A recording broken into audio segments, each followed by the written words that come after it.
Ya. Hai, jumpa lagi dengan kita dari DHKT.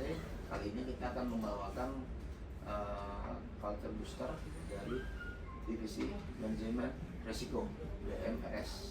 Nah, ini merupakan tim dari DMRS sendiri. Ini kan dibanggakan kepala divisi, ada Bang Guru dan Bang Mawan kepala subdivisi, dan juga ini ada kuartet cowok-cowok baju putih. Oh, bukan kuartet.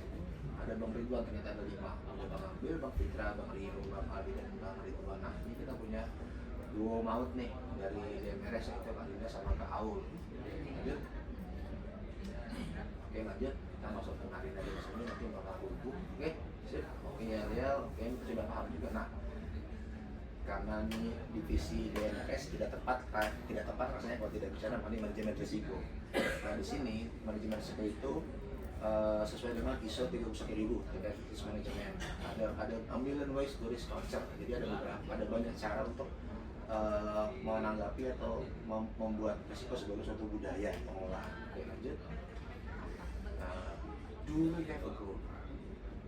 Dalam suatu pekerjaan pasti kita memiliki suatu tujuan nih, pekerjaan itu mau jadi apa sih atau mau kemana sih pekerjaan itu. Makanya risiko itu memiliki 3 komponen utama.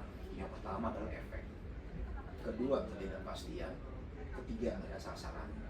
Everyone has a goal and every goal has a risk, so we are risk taker. Untuk efek, penyimpangan dari apa yang diharapkan.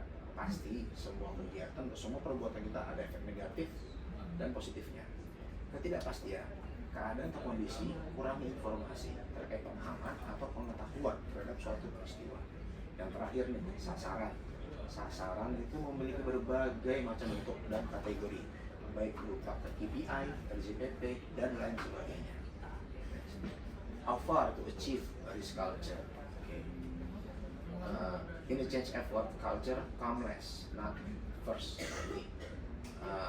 Ini kita jadi hal yang memotivasi kita ya. Sebenarnya dalam perubahan itu budaya risiko itu kenapa dipikirkan di belakang sih, bukan di depan. Harusnya itu kan kita sebagai mitigasi aja di depan. Makanya ini ada 4. Pertama, sadari risiko atau kita memiliki risk awareness. Kedua, ada sikap risiko atau risk attitude. Ketiga, ada perilaku risiko atau risk behavior. Dan yang keempat, ada budaya risiko atau risk culture. Nah, ini arsitektur manajemen risiko sesuai ISO 31000 2018. Nah, di sini ada tiga diagram ya, kalau saya bisa bilang. Ada risk management framework, ada risk management principle, dan risk management process. Ini semua saling terkait. Kenapa? Karena hubungan dari 3 diagram ini untuk membentuk satu kesatuan yang menciptakan dan melindungi nilai atau value creation and protection.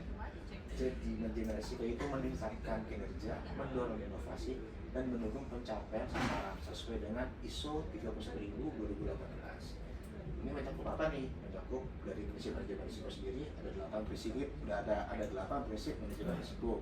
Dari kerangka manajemen risiko sendiri ada 5 framework manajemen risiko, dan dari proses manajemen risiko sendiri adanya alur diagram manajemen risiko dari identifikasi, analisis, evaluasi sampai treatment risiko itu sendiri. Nah, third line models. Understanding third line models concept in risk management through the software illustration. Nah, jadi ini kita bicara perbandingan dari Indonesia sama Uzbekistan ya. Ini ada beberapa, ada third line. Pertama adalah risiko ini pertama itu adalah pemain sebagai risk owner dan kapten sebagai risk lead. Kedua adalah pelatih sebagai MR reviewer. Dan yang ketiga adalah wasit sebagai internal audit. Nah, jadi ini pertama ada pemain, unit yang berlangsung mengidentifikasi dan mengelola risiko dalam proses bisnis.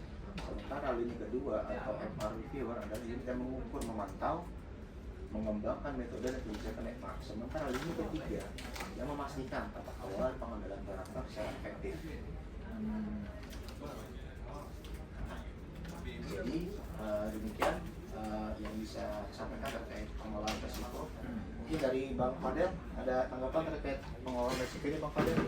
Bang, kalau dari penjelasan abang tadi, memang segala sesuatu pekerjaan kita di PT Pati memiliki risiko.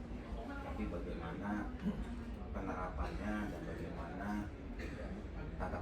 SOP yang berlaku itu memberikan kita penjelasan dan batasan-batasan serta petunjuk bagaimana penerapannya di pekerjaan masing-masing divisi. Jadi memang harus pekerjaan yang harus dilaksanakan, apalagi kita perusahaan besar yang setiap langkah, setiap keputusan, setiap pekerjaan kita memiliki risiko, sehingga kita dapat memitigasi risiko dan kita dapat memberikan hasil terbaik untuk perusahaan dan untuk karyawan. Oke, terima kasih Bapak Fadel. Sehingga kita di sini sudah mengerti bahwa semua PWD itu memiliki risiko, memiliki potensi untuk berjalan atau berhasil atau tidak berhasil, namun kita juga memiliki kemampuan untuk mengevaluasi bahwa pekerjaan kita ini atau stepping harus kita lakukan seperti apa sehingga kita bisa mengurangi atau meminimalisir kegagalan atau tidak berhasil dari pekerjaan. Oke, demikian dari kami di AKT. Terima kasih.